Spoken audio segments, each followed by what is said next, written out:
Em 1955, nascia Jair Messias Bolsonaro em Glicério, no noroeste paulista. O município tem aproximadamente 5.000 habitantes e muitos moradores se sentem orgulhosos por viverem na cidade natal do novo presidente do Brasil. Reconhecer o que é da cidade, não ter vergonha e esperar para ver, né? Que Deus abençoe ele, que ele faça um ótimo governo, que dê emprego, desenvolvimento, né? Que estamos precisando. O que a gente vê no olhar das pessoas hoje, os moradores de Glicério? Uma alegria, uma honra. Qualquer município que dá um presidente para uma nação é um orgulho. Bolsonaro voltou à cidade onde nasceu antes do primeiro turno durante a campanha eleitoral e foi recebido com festa pelos apoiadores. Glicério tem pouco mais de 4.000 eleitores. No primeiro turno, 56% deles votaram em Jair Bolsonaro do PSL. No segundo turno, os votos aumentaram para quase 65%. Ou seja, de cada 10 eleitores daqui, 6 ajudaram a eleger Bolsonaro. O novo presidente da República tem 63 anos, é ex-militar e foi deputado federal por 7 mandatos. Jair Bolsonaro se candidatou ao cargo do Executivo Nacional pela primeira vez e foi eleito com 55% dos votos válidos por mais de 57 milhões de eleitores. Ele tem muito a dar para o Brasil, eu acho que está preparado para desenvolver um grande trabalho voltado para todos os brasileiros, em termos de infraestrutura, emprego e tudo aquilo que todas as famílias necessitam nesse momento. O que eu desejo a ele é muito boa sorte, que ele tenha muita sabedoria, inteligência, tranquilidade para fazer um governo de transição e um governo de coalizão, onde ele consiga, com os demais partidos, fazer as reformas que o país necessita. Agora a gente acompanha uma entrevista exclusiva com o presidente eleito Jair Bolsonaro. Nós voltamos amanhã às 6:50 da noite. Boa noite para você e até lá.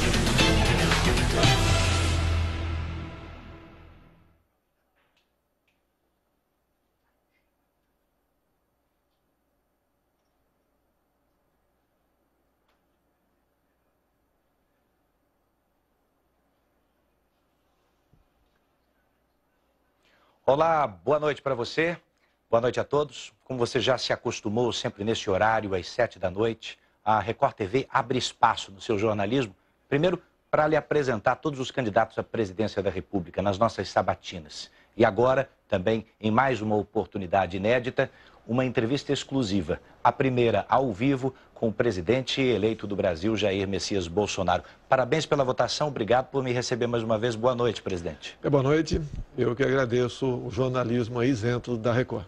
Obrigado, Eduardo. Presidente, o senhor foi responsável pela primeira derrota em 20 anos do Partido dos Trabalhadores numa eleição presidencial. Mais cedo, o candidato derrotado Fernando Haddad divulgou nas redes sociais uma mensagem de boa sorte ao senhor. Minha pergunta é simples. Qual vai ser a sua relação com o contraditório, com a oposição, com quem pensa diferente do senhor? A oposição sempre é bem-vinda. Até nos ajuda a evitar que algo de mal venha acontecer numa decisão possivelmente errada da tua parte. Logicamente, nós sabemos o que é oposição pela oposição. Isso, apesar de a gente esperar que não venha ocorrer, mas nós sempre nos preocupamos com isso. A oposição é bem-vinda, a liberdade de expressão é sagrada e vamos fazer um Brasil diferente agindo dessa maneira.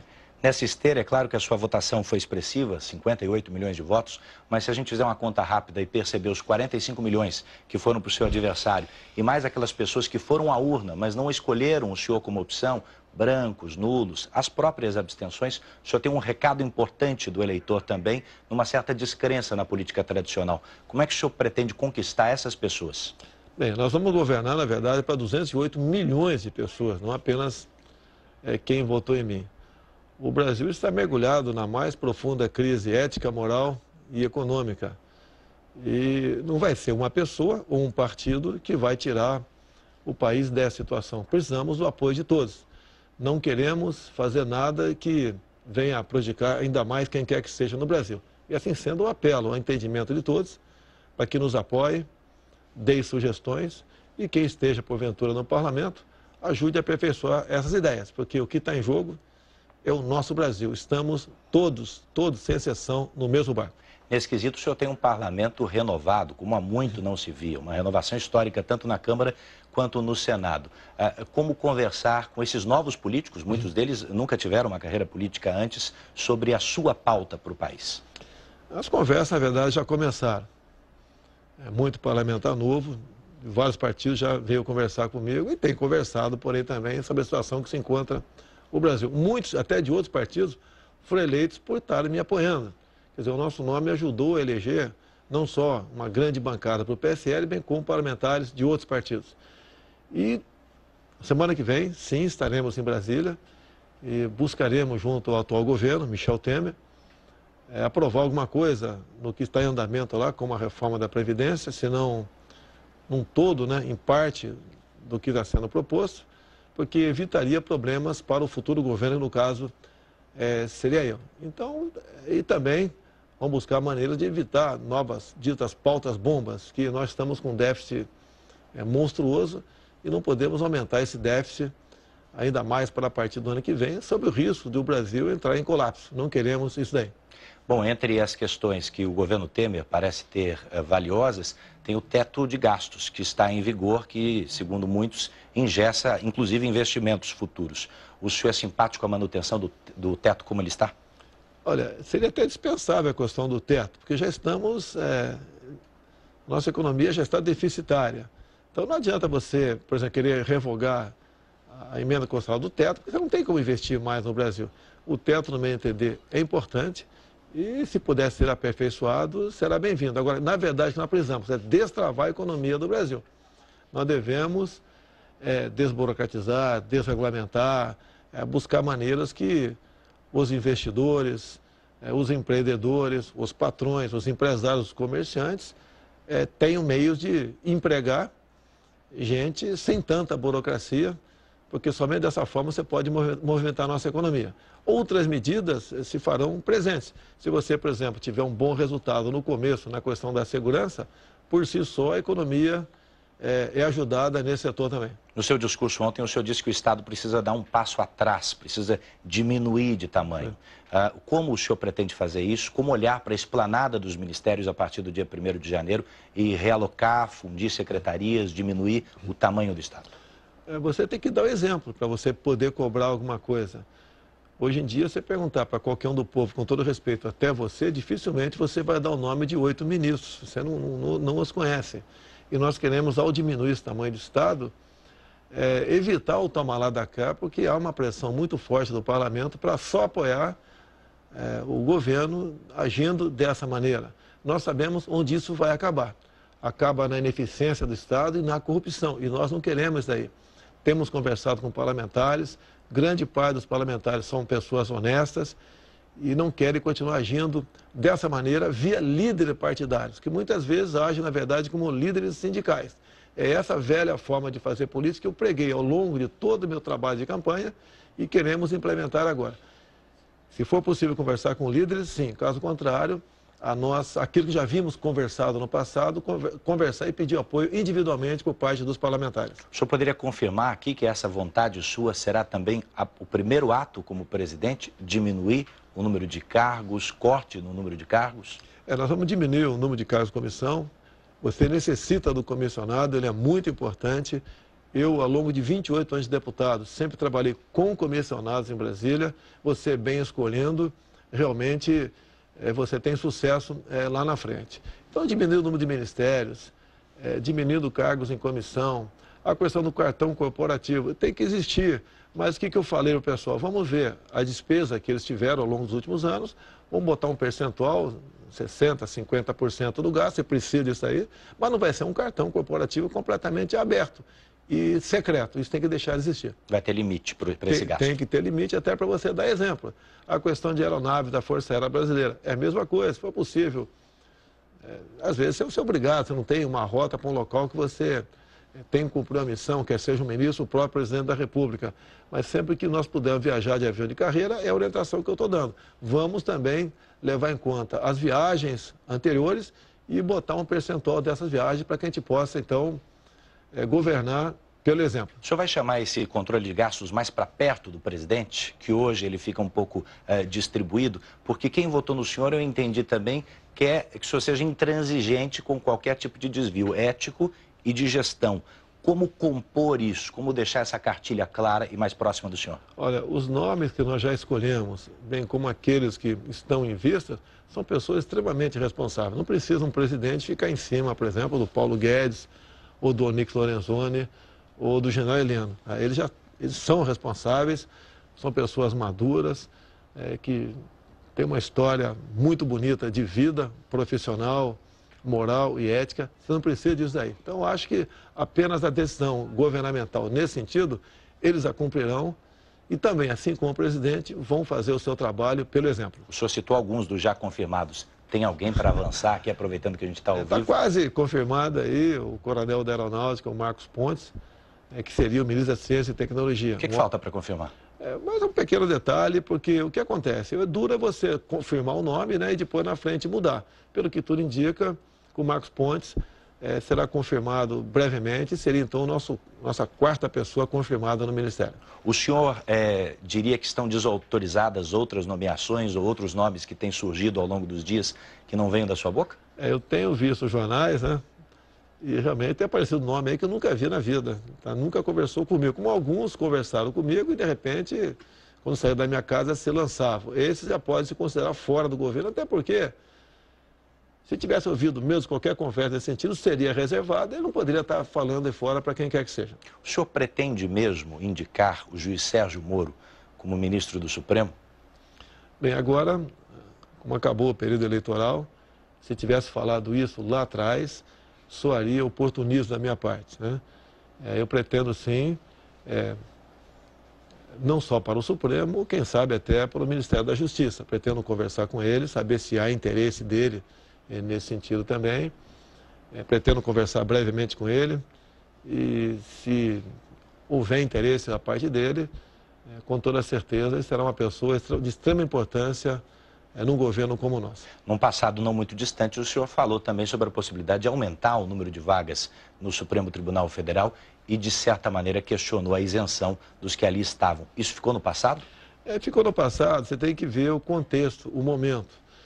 Quando o povo, de maneira geral, reclama de algumas decisões do Supremo, que é o direito, reclama das nossas, do Parlamento, você começa a ver que a maneira de ter um tribunal isento seria aquela. Ficou no passado, realmente, eu estava embarcando num rumo, do meu entender, equivocado.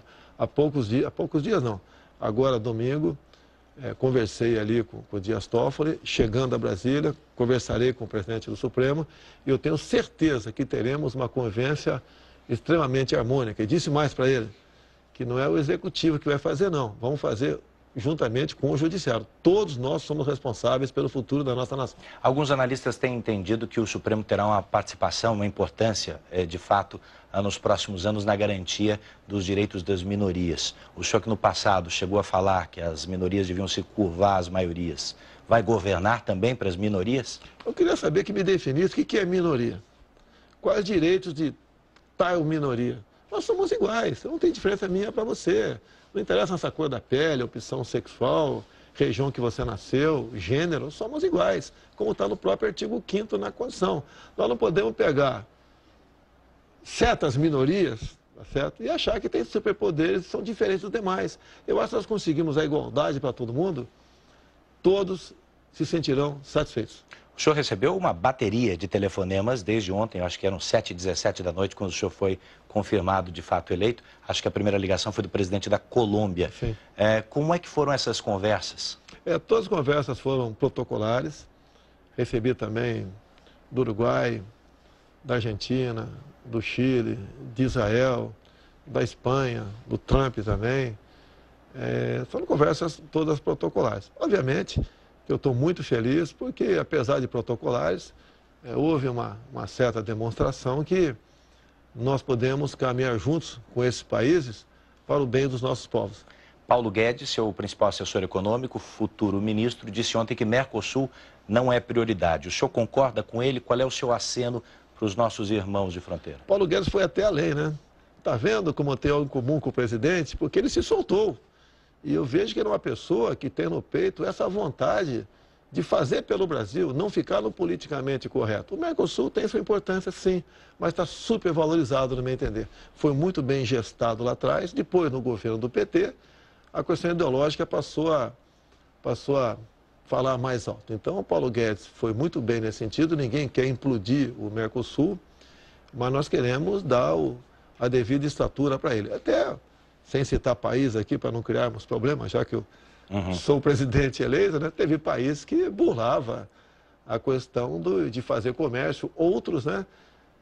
Sem respeitar as cláusulas do Mercosul. E o Brasil, como o PT estava governando, dava-se liberdade total. Então, o que nós queremos, é a ideia do Paulo Guedes, é minha também, nos livrarmos de algumas amarras do Mercosul. Você pode ver, até pela cláusula democrática, nunca a Venezuela poderia ter entrado no Mercosul. E agora, mesmo dentro, vamos supor que nada de errado tivesse acontecido no passado, pelas cláusulas democráticas, a Venezuela não deveria mais participar do Mercosul também. Venezuela fez parte da pauta da conversa com o presidente da Colômbia, por exemplo? Alguma coisa no sentido de... Foram conversas protocolares, tive conversa com outras autoridades de vários países, entrou o assunto Venezuela e pede ali que o Brasil participe de uma forma ou de outra para solucionar esse problema. Afinal de contas, são cidadãos, são nossos irmãos que estão passando seríssima dificuldade com a ditadura de Maduro. Mas há alguma conversa sobre intervenção no regime venezuelano? Da nossa parte, não existe isso daí.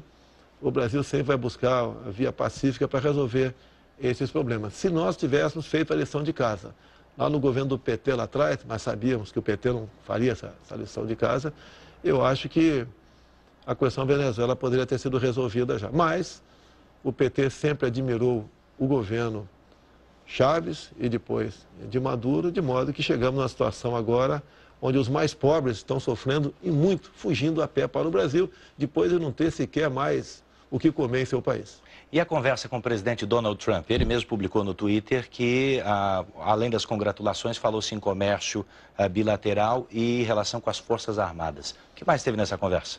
Foi uma conversa um pouco mais demorada que as demais, isso esteve na pauta, mas vamos aprofundar a nossa conversa num futuro contato. Com toda certeza, eu pretendo ir aos Estados Unidos ainda no corrente ano, levarei a minha equipe, meu vice-presidente, o general Mourão, quem sabe o João Heleno também, para essa pauta militar, tratar com eles. Agora, a pauta comercial iria o Paulo Guedes e nós temos muito o que ampliar o nosso comércio, sem desmerecer o comércio com outros países do mundo. Sobre o seu vice, general Mourão, ele já deu a entender que não tem intenção de ser um vice decorativo. Que papel tem ele no seu governo? Nem eu quero um vice decorativo, né?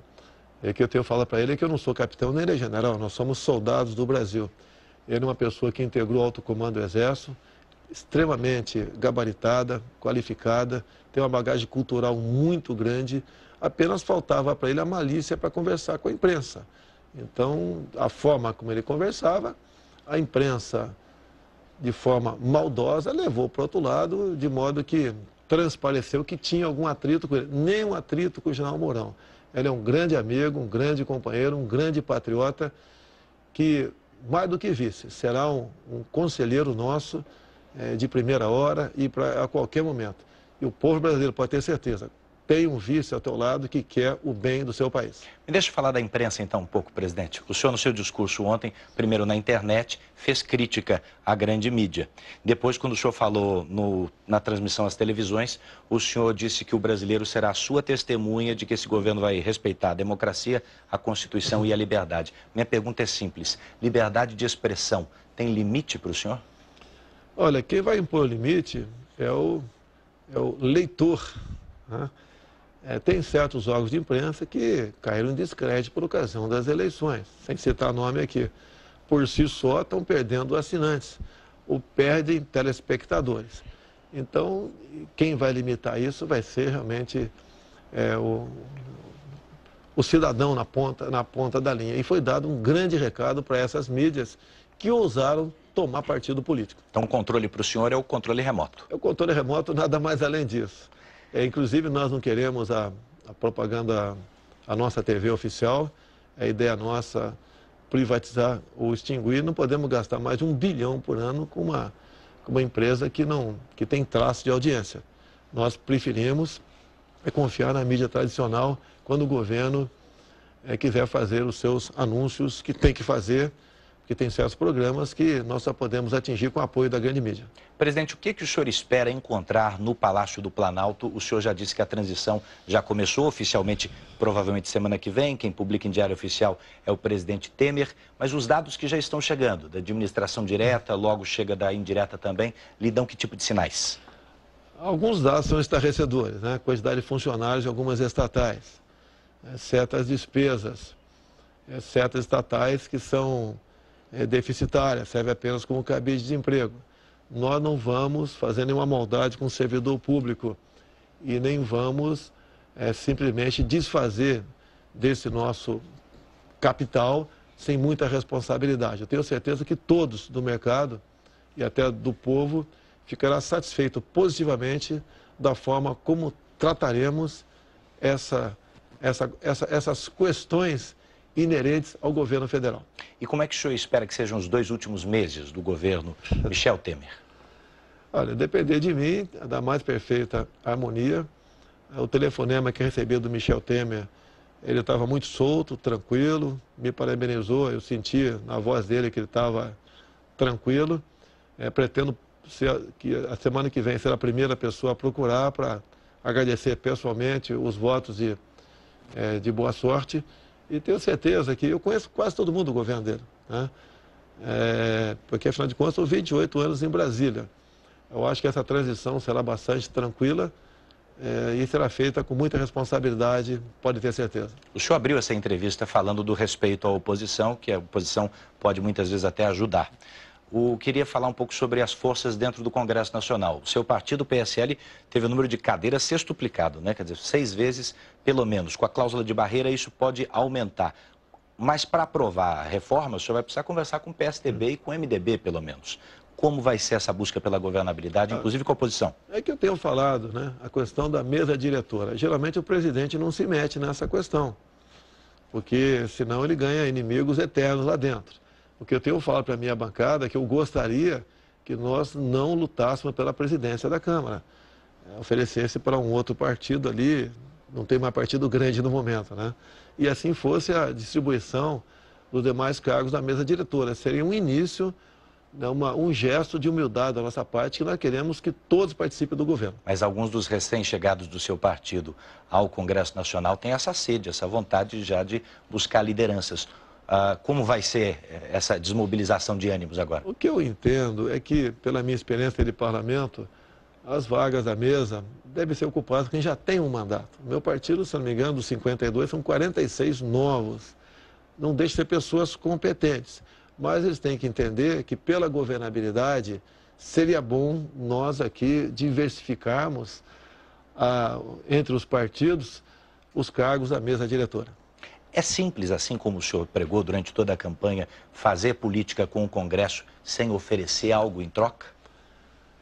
Olha, eu cheguei a ter 8 ou 9 reuniões com um grupo de parlamentares. Chegamos a ter um pouco mais de 120 que concordaram com aquilo que nós estávamos propondo. Porque eu viajei o Brasil todo e comecei a levantar os problemas regionais, estaduais, os problemas de bancadas e como resolvê-los sem dinheiro. Isso tudo era colocado na mesa nessas reuniões e 95% dos parlamentares concordaram com todas aquelas propostas, apenas 5% não concordava.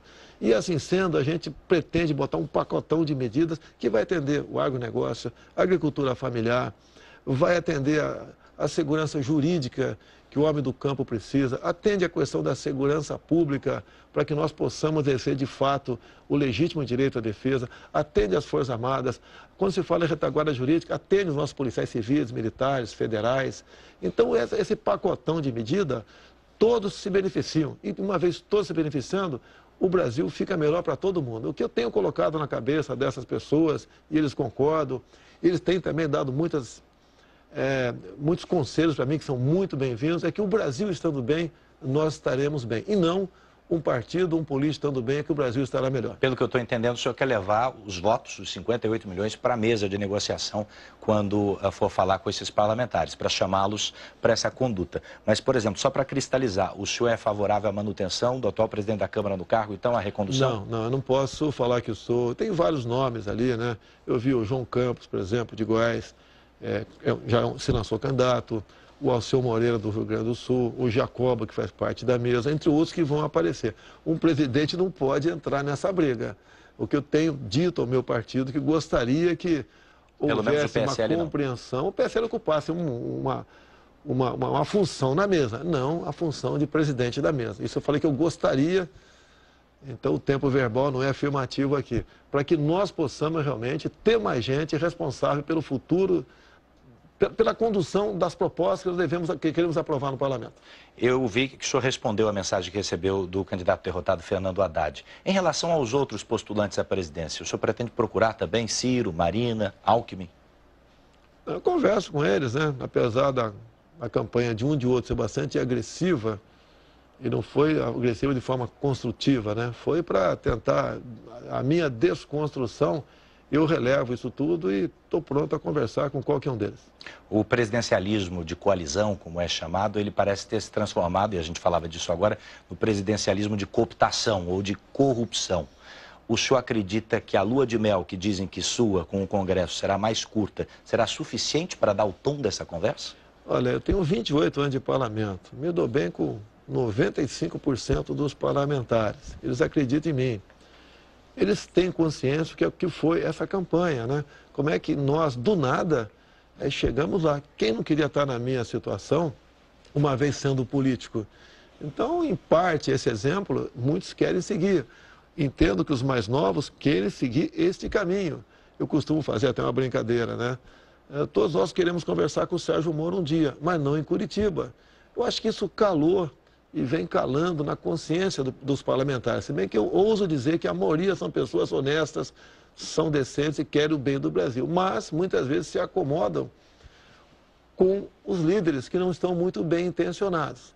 Então, é esse paradigma que a gente vem quebrando ao longo do tempo e espera que, dessa forma, nós venhamos conseguir a maioria, de modo que o Brasil seja melhor para todos nós. Entre as pautas que o senhor já tem colocadas e colocou durante a campanha está uma revisão do Estatuto do Desarmamento. Durante a campanha eleitoral, isso foi compreendido por alguns como arma distribuída para a população, possibilidade de andar armado, né? Porte. Mas o senhor pode explicar que revisão é essa? Olha só, tivemos um referendo em 2005, onde 2/3 da população decidiu pelo direito de comprar armas e munições. Então, temos que respeitar a vontade popular.